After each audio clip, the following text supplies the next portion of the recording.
12 तक है, शाम रात तक टाइमिंग है कुछ डेडलाइन उसका? पूरा दिन है आज का। 12 बजे तक ना? 12 से 12। थैंक्स। चलो फिर देना विजन है इसका, ओपन टेस्ट ऑनलाइन है, ठीक है। मॉडल कोड ऑफ कंडक्ट आज पढ़ेंगे, थोड़ा न्यूज़ में है उसमें, क्योंकि अभी इलेक्शंस हैं तो डिफरेंट डिफरेंट एक न्यूज़ थी उससे कनेक्शन है। फिर पीआईओ और ओसीआई के बारे में पढ़ेंगे, एनआरआई, पीआईओ और ओसीआई क्या होते हैं, उनके बेनिफिट क्या होते हैं, क्या उनके कॉन्स्टिट्यूशन में किस किस प्रोविज़न के अंदर वो दिए गए हैं, थोड़ा उसके बारे में जानेंगे। फिर एएसआई के बारे में जानेंगे, आर्कियोलॉजिकल सर्वे ऑफ इंडिया। और लास्ट में जो पढ़ेंगे क्लासिफिकेशन ऑफ कोल। कल हमने कोल पढ़े तो मैंने पढ़ा थोड़ा, तो एंथ्रासाइट क्या होता है, बिटुमिनस क्या होता है, उसका लिग्नाइट क्या होता है, पेट कोल कैसे होते हैं। और इंडिया सेकंड इंपोर्टर है, फर्स्ट जापान है, सेकंड इंडिया, थर्ड चाइना है। तो थोड़ा याद रखना, मैंने क्योंकि इंटरनेशनल एनर्जी ऑर्गेनाइजेशन की लिस्ट चेक करी है, उसके अंदर ऐसे दे रखा है 2019 की लिस्ट है, 20 की लिस्ट नहीं है अभी, तो मैंने आपको बता दिया। तो हम आते हैं अपने न्यूज़पेपर पर। हम आते हैं अपने न्यूज़पेपर पर क्या है जो न्यूज़ पढ़ने वाले हैं। न्यूज़पेपर में पहली जो न्यूज़ है, कोई चीज़ रिलेटेड नहीं है, कोविड केसेस इंक्रीज होना स्टार्ट हो गया, महाराष्ट्र में बहुत ज़्यादा केसेस हो रहे हैं, अगेन 18,000 की ब्रीच कर चुका है महाराष्ट्र, तो केस अगेन इंक्रीज होना स्टार्ट हो गया। तो बी सेफ, ऐसा कुछ नहीं है कि जीरो से उससे कुछ डेवलप हो, हार्ड कम्युनिटी बने, ये बने। मैंने आपको बता दिया कि हार्ड कम्युनिटी क्या होती है, कि जैसे 4 लोग हैं, 4 लोगों में से तीन के अंदर एंटीबॉडी बन जाती हैं, तो उसे हार्ड कम्युनिटी बोलते हैं। तो ट्रांसफर होने की संभावना कम हो जाती है, क्योंकि 3 के अंदर ऑलरेडी है, तो एक बचा, एक हो सकता है उसके अंदर, फिर 3 को ट्रांसफ़र नहीं हो सकता ना, तो वो ऐसे हर्ड कम्युनिटी बोला जाता है। और सीरो सर्वे में बता चुका हूँ, इंडिविजुअली कर लेता हूँ उठा के 10 आदमियों को। तो महाराष्ट्र और केरला में फिर केस इंक्रीज़ होना स्टार्ट हो गया, 1 साल से ऊपर हो गया, अभी इसी टाइम पे स्टार्ट हुआ था इंडिया में आना, और फिर 1 साल से ऊपर हो चुका है। पहली जो न्यूज़ आती है वो आता है, remove of PM photo on election commission ने ऐसा बोला है। अभी जो वैक्सीन लग रही है ना, उसके पीछे क्या आ रहा था कि मतलब पीएम की फोटो आ रही थी वैक्सीन के कार्ड के पीछे। कार्ड मिलता है आपको, वैक्सीन लगेगी ना तो एक कार्ड मिलता है, उसमें आपको सब चीज़ टिक करनी होगी, क्या क्या चीज़, क्या क्या प्रॉब्लम, वैक्सीनाइजेशन की तरह। और फिर सेकंड वैक्सीन डोज कब लगेगी, उस कार्ड में सारी डिटेल होती हैं कि आपको क्या हो सकता है, माइल्ड फीवर आ सकता है, तो ऐसे कार्ड मिलेगा आपको, किसी के जानने वाला लगे तो कार्ड देख लेना। तो उसके पीछे पीएम मोदी की फोटो आती है। अब किसी स्टेट में इलेक्शन है, जैसे केरला में, तमिलनाडु में, असम में, पुडुचेरी में, इसमें इलेक्शन है, तो इलेक्शन कमीशन ने बोला है कि आप इसको जो फोटो आपने मोदी का लगा रखा है वो फोटो लगाना बंद करो। ऐसा क्यों बोला है कि मॉडल कोड ऑफ कंडक्ट वहाँ पे लागू हो चुका है, क्योंकि इलेक्शन की डेट वहाँ पे अनाउंस हो चुकी है।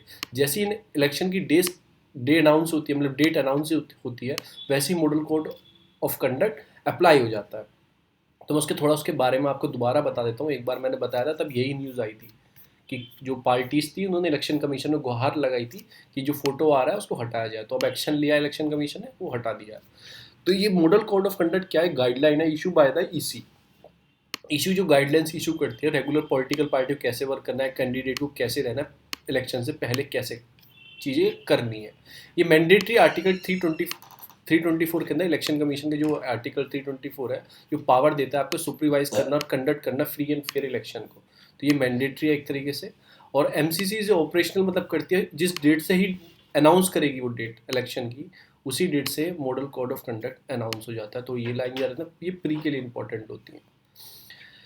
उसके बाद फर्स्ट टाइम अप्लाई कहाँ हो गया था, हिस्ट्री क्या है इसकी, मैंने इसके साथ में आपको भी पढ़ाया था, वीवीपैट भी पढ़ाया था और ईवीएम भी पढ़ाई थी। तो आप वो कमेंट में बताना पहली बार कहाँ पे यूज़ हुई थी और कौन से इलेक्शन में पहली बार। वीवीपैट मैं बता रहा हूँ 2019 में पूरे इंडिया में एमपी के इलेक्शन जब हुए थे, मेंबर ऑफ पार्लियामेंट के इलेक्शन थे अभी, तो उसमें पूरे इंडिया में यूज़ हुआ था वीवीपैट। उससे पहले कहाँ हुआ था, ट्रायल बेसिस हुआ कहीं पे उसका, तो आपको पढ़ लेना एक बार नोट्स में जाके।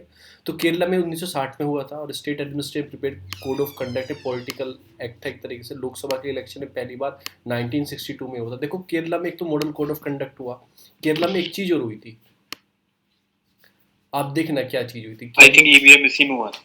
ईवीएम हुआ था, हाँ। तो ईवीएम नागालैंड में भी कुछ था, बट उसका शायद नागालैंड में, वो नागालैंड में भी था। नागालैंड में ऐसे था कि नागालैंड में स्टेट लेजिस्लेचर के नहीं था आई हाँ, थिंक। वो नागालैंड में ट्रायल बेसिस था, फिर लेजिस्लेटर ने पहली बार उसे चेंज किया, तो सबसे पहली बार वो फिर आई थिंक सो केरला में हुआ। उसके बाद जाके 2019 में पूरे इलेक्शन में किया गया वो। ऐसे था, एक बार देख लेंगे, पर मैंने अभी नहीं रखा है, पर मैं ये बता रहा हूँ इलेक्शन कमीशन केरला में 1960 में ही हुआ था और पहली बार, और प्रिपेयर ये हुआ था। फिर लोकसभा के इलेक्शन में 62 के इलेक्शन में हो गया था, यानी कि 51 से इलेक्शन होना स्टार्ट हुए थे इंडिया में, और 11 साल बाद model code of conduct work करना स्टार्ट कर गया था। ठीक है, 1991 में रिपीट टू द मतलब से कुछ और स्टिक बनाया गया। कुछ चेंज किए गए, इसमें कुछ प्रोविज़न डाले गए, मतलब कुछ ऐड किए और स्टिक किया गया है इसको। जैसे जनरल कंडक्शन कैसे रखना है आपको, ठीक है, क्रिटिसिज्म जो पॉलिटिक मतलब गाली देते हैं ना दूसरी पार्टी को, तो क्रिटिसिज्म नहीं करना इतना तरीके से कि दूसरे पे हार्म पहुंचे एक तरीके से, मतलब कुछ भी कास्टिज्म पे कोई आप करते हो, जैसे अभी की बोला था ना इलेक्शन कमीशन ने कि आप कास्ट पे, किसी कम्युनल राइट्स पे कुछ नहीं बोल सकते हो इलेक्शन के टाइम पे।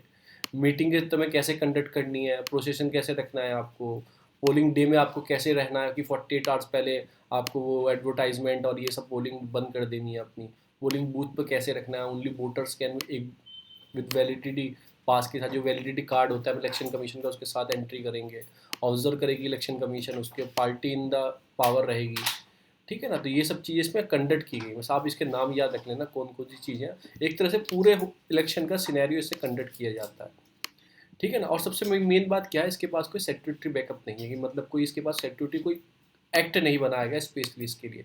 इसे पावर कहाँ से मिलती है, इन चीज़ों से मिलती है, Indian penal code 1860, code of criminal procedure 1973 और रिप्रेजेंटेटिव पीपल एक्ट 1951 से इसे पावर मिलती है। इन्फोर्स इस वाले एक्ट से किया जाता है इन सारे से, पर सेपरेटली इसके कोई बैकअप नहीं है। ऐसा बोल देगा एमसीसी मतलब model code of conduct have a secretary banking, ऐसा नहीं है, ये एक प्री का क्वेश्चन है, ठीक है ना। 2003 में स्टैंडिंग कमेटी बनी थी, मतलब personnel public grievance and law justice वाली बनी थी, एमसीसी को लीगल बाइंडिंग करने की बात की थी, रिकमेंडेड किया था, and recommended that MCC made a part of RPA, इसका रिप्रेजेंटेटिव पीपल एक्ट का 1951 का पार्ट करना चाहिए, ठीक है ना। तो बस एक तरह से कुछ नहीं है, बस ये आपका भी लीगल बाइंडिंग अभी नहीं हुआ है, रिकमेंडेशन दी थी अभी तक नहीं हुआ है, उसका रिकमेंडेशन को माना नहीं गया, और 45 डेज से मतलब shorted close to judicial procedure typical to longer. तो आप सीधा सीधा बात याद रखना है कि एक तो लीगल प्रोसीजर नहीं है, किस लिए यूज़ किया जाता है, जिस दिन से इलेक्शन की डेट अनाउंस होती है उस दिन से लागू हो जाता है उसी स्टेट में, उसी के ऊपर, ये इतना याद रखना। और इसे मैंडेटरी इलेक्शन कमीशन को 324 में कि पीसफुल इलेक्शन कराना है तो मैंडेटरी है, एमसीसी को भी कंडक्ट उसे देखना है, चेक करना है। तो ये न्यूज़ आ गई पहले पेपर की, इसमें कोई न्यूज़ नहीं है आज, इतनी एडिटोरियल तो थे नहीं। फिर मैंने आपको बता चुका हूँ स्विच टू ई व्हीकल, ऐसा कौन आप एमएलए कैंपेन चला रहे हैं, जो आम आदमी पार्टी के एमएलए कैंपेन चला रहे हैं, उनकी ई स्विच स्कीम है ना, ई स्विच, तो किसकी स्कीम है, दिल्ली की स्कीम है, अवेयरनेस प्रोग्राम चलाने हैं। क्या करना है, अवेयरनेस प्रोग्राम चलाना है, किस चीज़ से रिलेटेड, ई इलेक्ट्रिकल पे आप आ जाइए, स्विच कर दीजिए पेट्रोल और फॉसिल फ्यूल के व्हीकल को, और ई व्हीकल पे आप आ जाइए। तो आप थोड़ा याद रखना, लिखने के लिए बार बार बता रहा हूँ तो ये दिमाग में रहेगी। आगे चलते हैं आगे, मैट्रिमोनियल,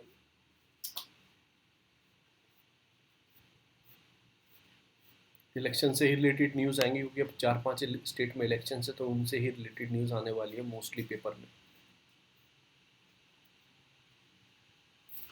तो एक थोड़ा याद रखना कि हेल्प मतलब कि हेल्प डेस्क, महिला हेल्प डेस्क होती है ना थाने के अंदर, जैसे ट्रांसजेंडर कम्युनिटी डेस्क बनाई गई है, मतलब कि ये आपकी साइबराबाद में, मतलब कि हैदराबाद के अंदर जगह है वहाँ पे बनाई गई है। तो आपको लिखने के लिए अच्छा होता है कि मतलब ट्रांसजेंडर का वर्क हो रहा है, उनके लिए स्पेशल हेल्प डेस्क प्रिपेयर की गई है, तो आप लिख सकते हैं हैदराबाद के अंदर ऐसा काम किया गया है।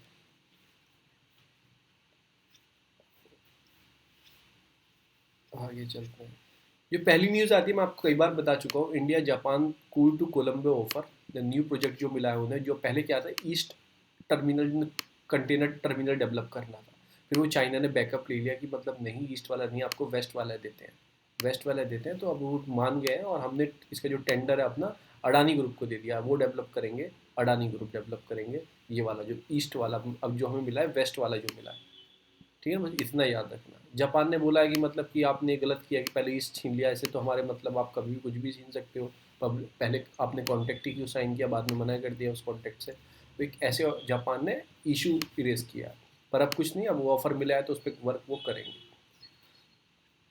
अब क्या, only NRI quota seat for a OCI card holder, तो थोड़ा सा इसमें क्या है कि जो एग्ज़ाम होते थे ना, मतलब एग्ज़ाम जैसे आपका आईआईटी का एग्ज़ाम हुआ, नीट का एग्ज़ाम हुआ, इसमें एनआरआई सीट रहती है, आपने पढ़ा हुआ एनआरआई सीट रहती है इसमें, एनआरआई रिजर्वेशन होता है, तो उसके लिए क्या है कि only NRI quota seat for OCI holders, ठीक है ना।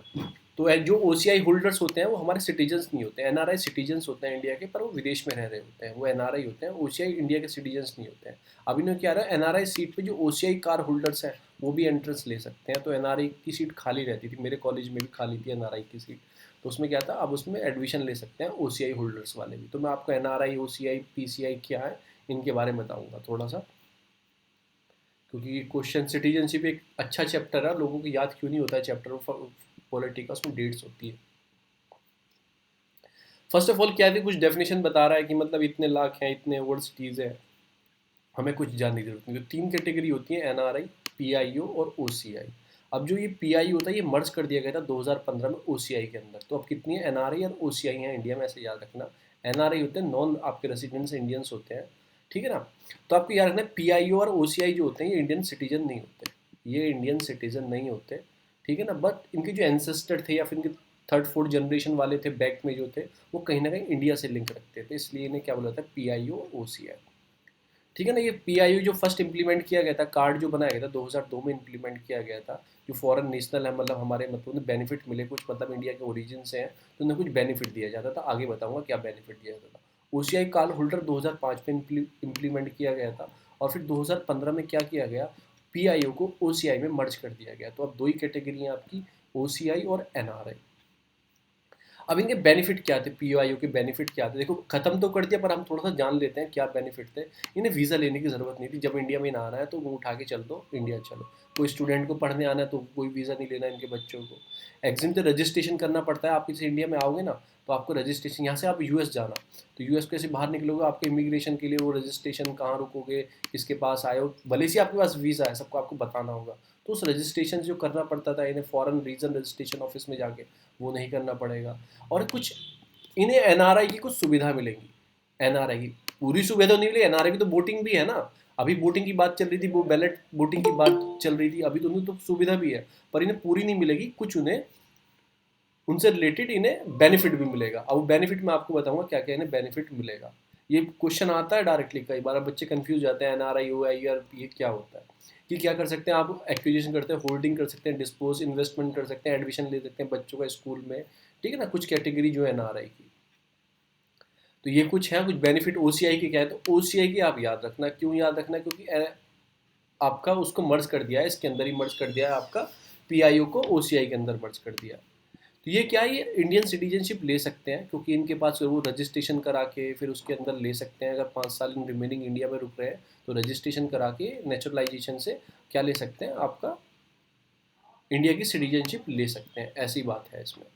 ये नॉन फार्म लैंड जो होती है ना, मतलब फार्म वाली लैंड नहीं, नॉन फार्म लैंड, ये खरीद सकते हैं किसी भी चीज़ के लिए, एक्सरसाइज कर सकते हैं ऑनरशिप राइट के लिए, मतलब इनकी ही रहेगी वो, तो ये खरीद भी सकते हैं, लैंड भी ले सकते हैं, नॉन फार्म जो फार्म से अलग है, मतलब खेती की ज़मीन छोड़ के सारी ज़मीन ये ले सकते हैं। ये ड्राइविंग लाइसेंस के लिए अप्लाई कर सकते हैं, पैन कार्ड के लिए अप्लाई कर सकते हैं, ये दो नीले नीले वर्ड है ना, ये इंपॉर्टेंट है, अप्लाई कर सकते हैं। सारे बेनिफिट कर सकते हैं, मतलब कि जो फाइनेंशियल एजुकेशन है, benefit like NRI, and they can also adopt children, children को भी अडॉप्ट कर सकते हैं आपके कौन से, OCI होल्डर, ठीक है ना। बस वोट नहीं कर सकते, ये इंपॉर्टेंट आती है सारी लाइनें, क्या नहीं कर सकते, वोट नहीं कर सकते, कोई गवर्नमेंट जॉब नहीं जा सकते, एग्रीकल्चर लैंड नहीं खरीद सकते, they can not run public office और travel to restrict the area without permission. ये परमिशन है, लास्ट वाली लाइन जो परमिशन है, ऊपर वाली तो आप कर ही नहीं सकते, वोट भी, गवर्नमेंट जॉब भी, कोई एग्रीकल्चर फार्म लैंड भी नहीं खरीद सकते, OCI। ये हो गया। आगे कुछ और मैंने कॉपी कर पेस्ट किया, थोड़ा याद रखना कि डेफिनेशन का मिनिस्ट्री ऑफ होम अफेयर देती है, डेफिनेशन OCI की दी है इन्होंने, कि जो सिटीजन जो इंडिया में आफ्टर मतलब 26 जनवरी 1950 के पास जो एलिजिबल थे किस चीज़ के लिए, कि उनको सिटीजनशिप, सिटीजन थे इंडिया के, इसके बाद क्या वो 10 साल बाद 1960 में चले गए यहाँ से इन्होंने, यहाँ से उन्हें UK की सिटीजनशिप मिलकर यहाँ की उन्होंने छोड़ दी, तो ऐसे भी है। 1950 में वो सिटीजन थे, एक तो ये कंडीशन हो, दूसरी कंडीशन क्या हो, एलिजिबल हो, सिटीजन मतलब एलिजिबल हो वो, 26 जनवरी 1950 की जो सिटीजनशिप थी उसके अकॉर्डिंग वो एलिजिबल हो इंडिया की सिटीजनशिप लेने के लिए, तो भी वो OCI के अंदर रखा जाएगा। तो ये दोनों लाइन इंपॉर्टेंट है। अब क्या हुआ, मेरे पापा मुझे यहाँ से ले गए, मुझे पापा यहाँ से मुझे US ले गए, और फिर क्या हुआ, जब मैं बड़ा हुआ 18 साल का हुआ, ठीक है, और फिर मैं आता हूँ, मैं बोलूँगा मुझे सिटीजनशिप इंडिया की चाहिए, मुझे US की पसंद नहीं है, तो उनके बच्चे और एलिजिबल कैटेगरी में आते हैं। तो ये सारी चीज़ें, इसमें एक सेक्शन 7A है, किसने बोला है कि मतलब एप्लीकेंट कौन एलिजिबल नहीं है। देखो पहले इंडिया क्या था, एक पार्ट था, कुछ पाकिस्तान में चला गया, कुछ अफगानिस्तान में, सॉरी बांग्लादेश में चला गया, ईस्ट और वेस्ट पाकिस्तान में। तो वहाँ के जो सिटीजन्स थे पाकिस्तान में और बांग्लादेश में, उन्होंने छोड़ के यूएस की ले लिया। बाद में क्या है कि हम तो इंडिया का पार्ट थे, कभी आपका 1947 से पहले हमें भी दो, तो उन्हें नहीं मिलेगी पाकिस्तान वालों को और बांग्लादेश वालों को। ये कैटेगरी कब इंट्रोड्यूस की गई? 2005 में। मैंने आपको बताया था 2002 में पीआईओ वाली करी गई, 2005 में ओसीआई वाली करी गई, और 2015 में दोनों को मर्ज करके ओसीआई कैटेगरी रह गई है। तो ऐसा भी याद रखना। बेनिफिट क्या है कि वो एंटर कर सकते हैं इंडिया मल्टीपल टाइम में। वीज़ा मतलब वीज़ा मिलेगा इंडिया का, लॉन्ग लाइफ लॉन्ग वीज़ा मिलता है। मैंने बता दिया वो फ्री रहते हैं, रजिस्ट्रेशन ऑफिस में नहीं कराएंगे।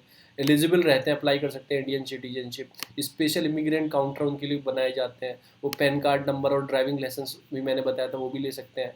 पर फार्म लैंड नहीं ले सकते।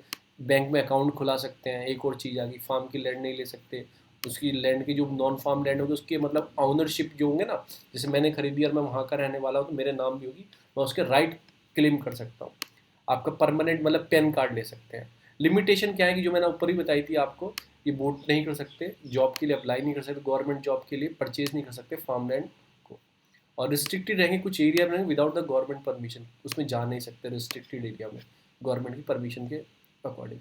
अब इनके कुछ कॉन्स्टिट्यूशन प्रोविजन दिए हुए हैं, वो आर्टिकल 5 से 11 के अंदर दिए गए, आप जाके पढ़ना, पार्ट 2 में आता है। ठीक है ना। सिटीजनशिप जो आपका चैप्टर है उसमें दिए गए हैं, उसके अंदर दिए गए हैं। और मतलब कि identify person whose become a citizen of India on 26 January 1950 को सिटीजनशिप मिल गया था, ये बन गया था। ये कुछ इनके मैटर दिए गए हैं। और सिटीजनशिप एक्ट 1955 के अकॉर्डिंग ये मतलब कि पार्लियामेंट इनेक्ट करता है इसको सिटीजनशिप देने के लिए। 1955 अभी जो इनेक्ट किया है ना, आपको किया था अभी, मतलब उनको सीए का बिल लेके आए थे आपका, तो वो इसको ही इनेक्ट करके लेके आए थे। तो ये दो चीज़ आपको याद रखनी है। तो मैंने आपको दो चीज़ बता दी आपको क्या होते हैं, पीओआईओ और ये। अब पर्सनल ऑफ ओरिजिन तो ख़त्म ही हो गया आपका, ये याद ही मत रखना।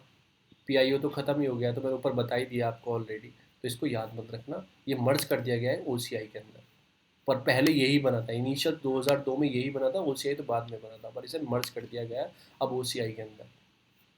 और कुछ मैंने प्रोविज़न इसके ऊपर बता दिए। अब आते हैं हिंदू पर वापस अपने। तो मैंने एनआरआई ओसीआई पीआईओ के बारे में आपको बता दिया क्या राइट्स है क्या नहीं है। क्वेश्चन आएगा, पक्का आएगा कि आप एकदम कर सकते हो, पर ये चैप्टर जाके पढ़ लेना।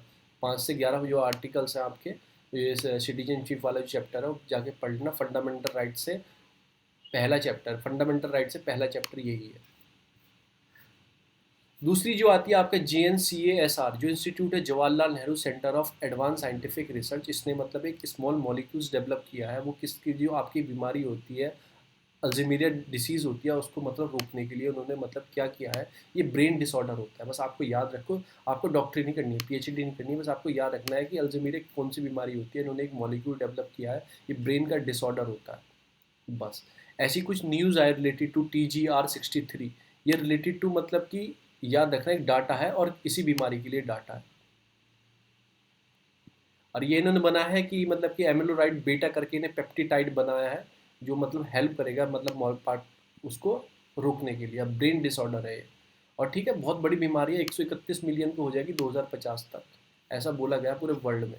अभी कितने को 46 को है, 2015 में 46 को है। बस आपको ये याद रखना है, ठीक है ना। ये बीमारी है, इन्होंने डेवलप किया मॉलिक्यूल्स उसे फाइट करने के लिए। अब जो हमारी जो न्यूज़ आती है वो आती है आपका research institute education research centre बनाने के लिए। अभी क्या है, क्लस्टर बेस्ड एजुकेशन इंस्टीट्यूट और रिसर्च सेंटर डेवलप करने हैं।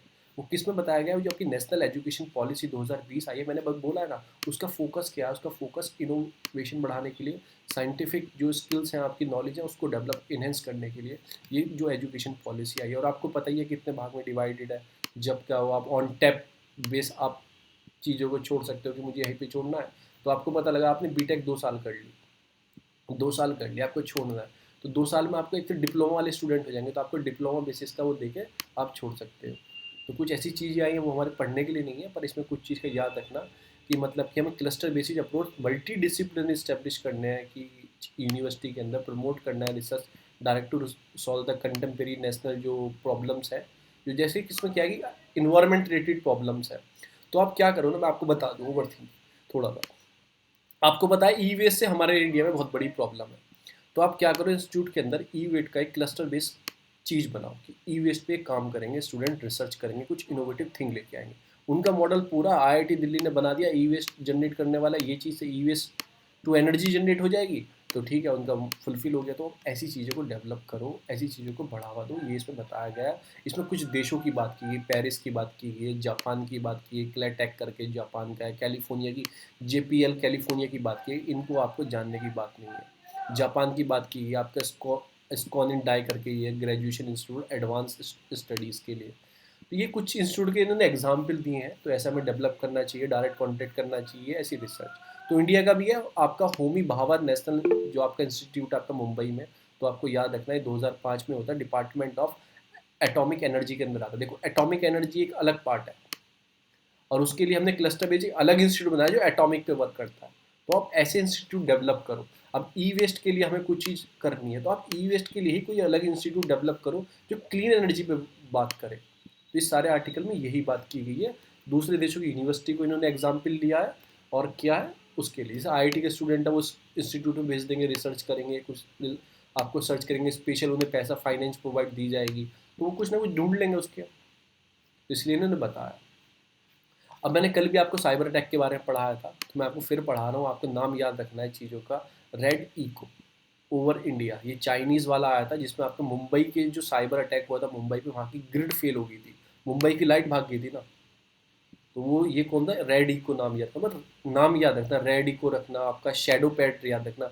शेडो पैड क्या होता है ना, ये देखो, जैसे मैंने आपको एक ऐप दिया, आपने अपने मोबाइल में इंस्टॉल कर लिया, ऐप तो ठीक काम करेगा, ऐप तो अपनी तरह काम करेगा, पर उसके बैकग्राउंड में ना एक आपका पूरा डाटा चोरी कर रहे हैं। जैसे आपने फेसबुक अपने फ़ोन में डाउनलोड कर ली ना, तो वो क्या करेंगे, फेसबुक एक शेडो पैड भी डाउन आपके फ़ोन में आ जाएगा उस ऐप के साथ। वो क्या करेगा, शेडो पैड क्या करेगा, वो आपके फ़ोन के मतलब सारा डाटा लेता रहेगा, क्या क्या फ़ोन के अंदर है। ऐप ठीक तरह से काम कर रहा है, पर डाटा भी आपका चोरी हो रहा है पीछे पीछे, तो उसे बोलते हैं शेडो पैड। टारगेटिंग सिस्टम और कमांड और कंट्रोल सर्वर, ठीक है ना, remove around 8 GB data from the server. तो इस तरह से काम करता है पूरा। तो आपको इनके नाम याद रखने हैं, ठीक है ना। एक तो नेट सर्जन हुआ आपका, ये आपका शेडो पैड हुआ, और ये आपका जो अभी आया था 3 मार्च को, मतलब आया था, उसका नाम था रेड इको। तो आपको ये नाम याद रखने हैं, न्यूज़ में थे। फिर कुछ और भी नाम है, ATP41 बेरिनियम, मैंने कल भी आपको 3 बताए थे आपको। वो एस स्काई करके बताया था, फिर वो डी टैक करके बताया था, मैंने कल भी आपको 3-4 नाम बताए। तो ये क्या है, 2019 से लेके अब तक इंडिया के अंदर आए हैं। तो थोड़े आपको इसलिए नाम इनके याद रखना है, ये क्या है। ये इंडिया के अंदर नहीं है, पर जो मैंने कल वाले बताए थे वो इंडिया में अटैक हुए हैं, इसमें से 2-3। और ये रेड वाला भी इंडिया में अटैक हुआ है, ये रेड रेड इको। तो इनके बस आपको नाम ही याद रखना है, और कुछ नहीं आएगा न्यूज़ में, ठीक है। कल मैंने आपको बता दी क्या करना चाहिए, कि रीजनल लोड आपका डिस्पैच सेंटर है, मतलब कि इन्होंने लॉन्च किया था। ऑब्जेक्टिव क्या था, कि मतलब कि ऑब्जेक्टिव क्या था, कि आपके सर्वर्स होते हैं ना, मतलब चीज़ों के, लाइट भगा दी, स्ट्रीट लाइट बंद कर दी आपकी, उसके बाद आपका सिग्नल के वो प्रोग्रामिंग चेंज कर दिया, अभी यहाँ पे जाम हो गया, यहाँ पे उन्होंने ओपन कर दिया, तो वही कर रहे थे, वो लाइट भगा दी थी उन्होंने वहाँ से। तो ये न्यूज़ थी इससे रिलेटेड। अब जो आती है नेक्स्ट न्यूज़ आती है आपकी, रिलेटेड आती है आपकी वेनेजुला में, मतलब ये तो छोड़ो, ये तो आपको पढ़नी नहीं। वेनेजुला में हाइपर इन्फ्लेशन है। हाइपर इन्फ्लेशन क्या होती है आपको पता होना चाहिए, कि मतलब एकदम से हाइपर, एकदम से बहुत तेज़ी इन्फ्लेशन बढ़ जाए, उसे बोलते हैं हाइपर इन्फ्लेशन।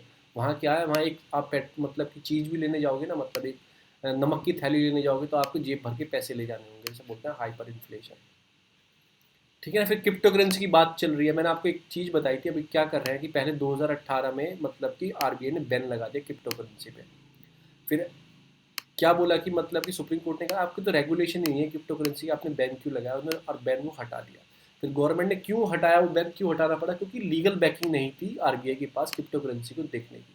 उसके लिए आपको आपका वो पेमेंट सेटलमेंट जो एक्ट है 2007 वाला, उसमें चेंजिंग करने पड़ेंगे। तो गवर्नमेंट ने क्या बोला है, हम क्या वर्क करेंगे क्रिप्टो करेंसी को, और इंडिया एक अपनी क्रिप्टो करेंसी लेके आएगा, ऐसा। तो उस पर अब रिपोर्ट ही मांगी आ रही है, मतलब कि डिजिटल करेंसी की रिपोर्ट सबमिट हुई है, क्या क्या आपको करना है, जब बन जाएगी हम देख लेंगे।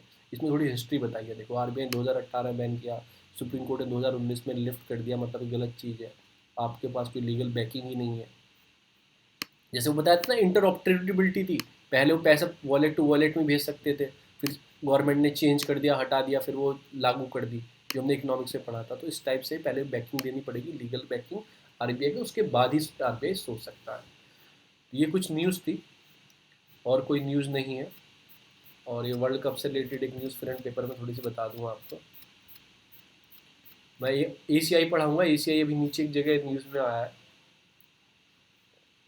ये India to England enter in world test council final. तो काउंसिल नहीं, चैंपियनशिप फाइनल। हाँ पता नहीं क्या बात। टेस्ट काउंसिल 18 जून। हाँ ठीक है, तो कहाँ होने 2.5 वाली? साल से चल रहा है। मुझे तो समझ में नहीं आ रहा क्या चल रहा है ये। लॉर्ड्स। अरे 2.5 साल से चल रहा है, इसका फाइनल होगा टेस्ट चैंपियनशिप के लिए, न्यूजीलैंड के साथ फाइनल है। हाँ न्यूजीलैंड के साथ फाइनल है इसका जून 18 से इन इंग्लैंड 18 जून से 22। तो रैंकिंग याद रखना यार, एक पेपर में रैंकिंग पूछ ली उसने, पहले पे इंडिया है टेस्ट रैंकिंग में, अभी दूसरे तो फर्स्ट पे कल तो इंडिया आ गया। हाँ अब कौन सा आ जाएगा दूसरे पे, कोई सा एक पेपर न्यूजीलैंड। न्यूजीलैंड और थर्ड पे इंग्लैंड है शायद। हाँ थर्ड पे ऑस्ट्रेलिया, फोर्थ पे इंग्लैंड चला गया। अच्छा तो लॉर्ड में याद कर। भाई यही तो काम करता हूँ मैं पूरे दिन। ठीक है फिर तो चल, वो पूछा गया है कि आईबी का एग्जाम हुआ था ना अभी पीछे, आईबी के एग्जाम में ये पूछा गया, मैं पूछ रहा था उसमें रैंकिंग पूछ ली कि कौन सी टॉप 3 टेस्ट रैंकिंग में है। तो कोई ना कोई स्टेट वाले पूछ लेते हैं, ऐसी बात नहीं है कि कोई चीज़ इन्फॉर्मेशन होती है। अभी मैं दिखा दूंगा आपको कहाँ पे दे रखी है इनकी रैंकिंग, ये दे रखी है देखो, इंडिया न्यूजीलैंड ऑस्ट्रेलिया और इंग्लैंड, ये रैंकिंग है। ठीक है ना। तो मैंने कल आपको बताया था वो किसके प्लेयर है, मतलब मैंने आपको कल बताया था, मैंने एक प्लेयर का नाम बताया था, क्या नाम था, नीरज चोपड़ा। किस चीज़ के वो प्लेयर? तो है। हाँ किस चीज़ के प्लेयर है नीरज चोपड़ा, सोच के बताना। चलो लास्ट में बताना, मैं आपको एसीआई पढ़ा देता हूँ और एक दो चीज़ पढ़ा देता हूँ। एसीआर कोल का क्लासिफिकेशन, मैं कोल के बारे में सुबह सर्च कर रहा था कि सेकंड है इंडिया इंपोर्टर या फर्स्ट है, सेकंड है, फर्स्ट जापान है। तो मैं उसके बारे में कोल के बारे में बताऊँ, पहले एसीआई के बारे में बताता हूँ। एएसआई के, एएसआई मिनिस्ट्री ऑफ कल्चर के अंदर आता है, आपको पता ही है, आर्कियोलॉजिकल सर्वे ऑफ इंडिया। इसका काम क्या है, रिसर्च करना और प्रोटेक्शन देना। ठीक है भैया चलो अच्छी बात है, इतने सारे एंशिएंट जो इंडिया मॉन्यूमेंट है उनका एडमिनिस्ट्रेशन ये करता है, बिल्कुल याद की ज़रूरत नहीं है। ठीक है ना। उसके बाद क्या है कि मतलब क्या चीज़ कर सकता है, ये एक्सपोर्टेशन कर सकता है, इवैक्यूएशन कर सकता है, आपको कंजर्व कर सकता है और मेंटेन रख सकता है, ये इसके काम है इसके। ठीक है। अभी कहाँ पे कब स्टार्ट होता है, 61 में बना था ये, तो फाउंडिंग 61 में होता। जो आपके एलेक्जेंडर कनिंगम थे ना, उन्होंने बनाया था, फर्स्ट डायरेक्टर जनरल थे एएसआई के, उनको फादर ऑफ आर्कियोलॉजिकल बोला जाता है। आप ये लाइन याद रखना, इंपॉर्टेंट है ये लाइन, और तो आपको याद ही रहेंगे और क्या काम ये करता है। उसके बाद आती है क्लासिफिकेशन ऑफ कोल। कोल क्या आपको पता है कि वुड से जो पहले कई साल मिलियन ईयर्स पहले वो ज़मीन के अंदर दबी होगी, तो हल्के हल्के वो गर्म होके, मतलब ज़मीन की गर्मी से तो कोल बन जाती है, पर पूरी तरह बंद नहीं होती है। तो ठीक है ना, हाफ बंद की तरह रहती है, इनकम्प्लीट कम्बिशन उसके अंदर होता है। तो क्लासिफिकेशन कोल ये होता है कि कार्बन कंटेंट होता है और टाइम पीरियड के हिसाब से आप चेक कर लेते हैं कितना पुराना है, इंडिया में गोंडवाना है क्या, टर्सरी एज का है, किस एज का है ये।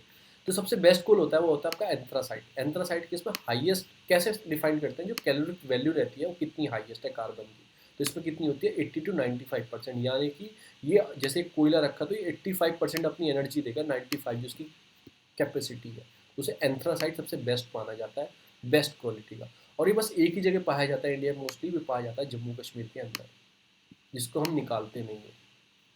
ठीक है ना। फिर आता है आपका बिटिनमस, वो कितना होता है, वो 60 to 80% कार्बन होता है, कि मतलब कोयला रखा तो अपनी 60% एनर्जी 80% एनर्जी तक दे पाएगा। ये झारखंड, वेस्ट बंगाल, जो झरिया वाली बेल्ट है, उड़ीसा, छत्तीसगढ़, मध्य प्रदेश, जो छोटा नागपुर प्लेटो वाली बेल्ट है, उसमें मिलता है आपका बिटिनमस। तो छोटा नागपुर हो गया बी से, B for ball, B C, जैसे मैंने बी ए बताया आपका भागीरथी से अलकनंदा, मैंने भागीरथी के नाम हमारा बद्रीनाथ से अलकनंदा बताया, तो ऐसे बी से याद रखो। अब बी सी, तो बिटवीन कहाँ मिलता है आपको, छोटा नागपुर प्लेटो वाली बेल्ट में।